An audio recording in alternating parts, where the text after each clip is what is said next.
Time for business news now on France 24. Brian Quinn is here. He is starting today by taking a closer look at the economic team in France's new government, led by Prime Minister Michel Barnier. It's essential, this team, isn't it? Indeed, Stuart. We'll be starting with the country's new Minister for Finance, Economy and Industry, Antoine Armand. His appointment marks a meteoric political rise for the 33-year-old who was first elected to the National Assembly just 2 years ago. He first rose to prominence as an official at the Finance Ministry's Audit Department with a scathing report on widespread failures in France's nuclear power sector during the European energy crisis of 2022.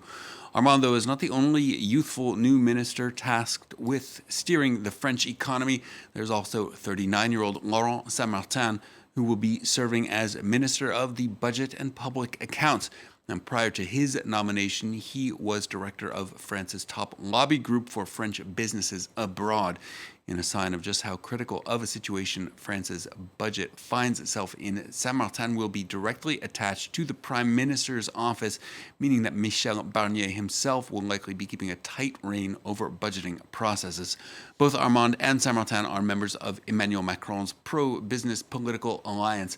Armand reiterating that agenda as he took the reins from his predecessor, Bruno Le Maire, at the French Finance Ministry yesterday. Let's take a listen. Notre travail à nous.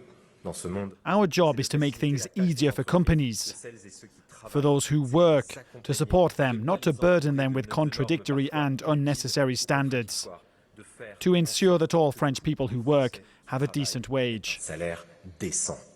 So, Brian, tell us a bit more about the challenges that the new ministers are facing, because France's budget woes in particular have been making headlines for months now, haven't they? They have indeed. Projections for the country's budget deficits have continued to worsen over the course of the year, both for 2024 and beyond. Last year's deficit, that is, of course, the amount by which the country overspent its fiscal revenues, came in at 5.5%. The 2023 budget contained projections for ongoing deficits, which have proved to be overly optimistic. In fact, initial projections of a 5.1% deficit for this year have since deepened to 6%.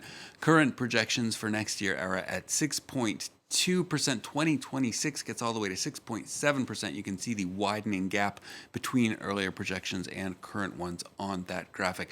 Those deficits are more than twice the EU limit of 3%. Brussels has launched an official reprimand procedure that could see France actually hit with fines over the deficits. Meanwhile, the gap between revenues and spending means that France's overall debt is deepening. It now stands at more than 3 trillion euros. That's nearly 111% of annual GDP. The country is paying roughly 50 billion euros per year on interest alone.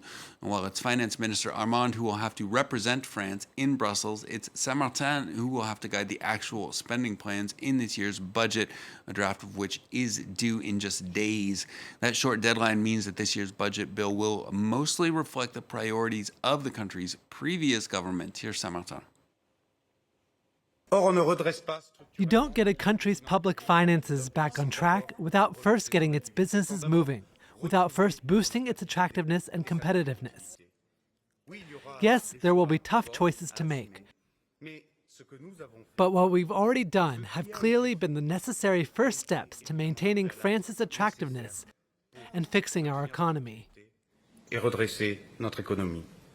So, Brian, then what is the government's new plan? Does it have a plan to plug these growing holes? It does have the outline of a plan, Stuart. For 2025, the main goal is to keep spending at the same level as last year. That means a total of budget of roughly 492 billion euros. Now, the fact that the spending is not rising with inflation represents savings of 10 to 15 billion euros. The target, though, is more like 30 to 50 billion euros just to get back to a 5% deficit next year. That money will have to be found either through cuts or through increased revenues. The options reportedly under consideration include cracking down on tax shelters, temporarily bringing back France's old tax on large fortunes and inheritances that was axed by Emmanuel Macron, freezing the limits of certain tax brackets to push more taxpayers into higher brackets. There's also talk of raising the country's 30% flat tax on capital gains, as well as more taxes on corporate profits. Michel Barnier has butted heads in recent days with lawmakers from President Macron's party over the Prime Minister's assertion that France's budget woes cannot be fixed with spending cuts alone and that tax hikes will have to be on the table. Here's Barnier on that.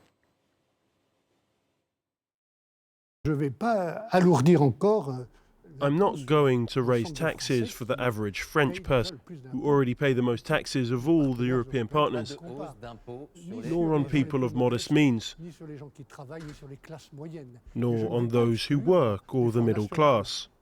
But in the national efforts that we all need to make, I'm not excluding the richest people or the big multinationals that are doing so well.